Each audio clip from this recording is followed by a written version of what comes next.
السلام علیکم ورحمۃ اللہ وبرکاتہ۔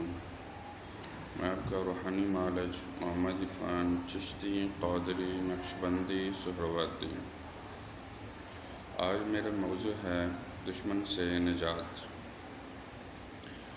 اگر کسی شخص کا واسطہ دشمنوں سے پڑ جائے، دشمن بھی کئی قسم کے ہوں، جان کے دشمن ہو، عزت کے دشمن ہوں، کاروبار کے دشمن ہوں، میاں بیوی کے درمیان لڑائی جھگڑا کروانے کے دشمن ہوں، گڑی مرلے کے دشمن ہوں، گویا کہ کئی قسم کے دشمن ہوں، اور دشمنی بھی کسی بلا وجہ پیدا ہوئی ہو یا حسد کی وجہ سے دشمنی پر تل گیا ہو، یا آپ نے ان پر اتنے احسانات کیے ہوں، ان احسانات کو بلا کر دشمنی پر کرنے لگا ہو،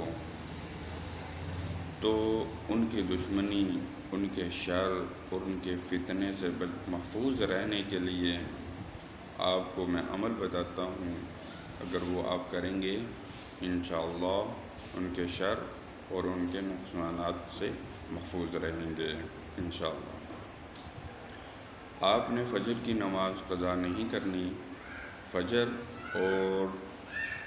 کی سنت اور فرضوں کے درمیان جو وقت ہوتا ہے، اس کے درمیان آپ نے اول آخر 3 مرتبہ درود شریف پڑھنا ہے، اور 40 دفعہ آپ نے سورۃ فاتحہ پڑھنا ہے، اور اس عمل کو آپ نے 11، 21، اگر نہیں ہوتا تو 41 دن تک آپ نے اس عمل کو روزانہ پڑھنا ہے۔ انشاءاللہ تعالی ہر طرح کے دشمن کی شرارت اور ان کے نقصانات پہنچانے سے محفوظ رہیں گے۔ دعاؤں میں یاد رکھنا۔ اللہ حافظ۔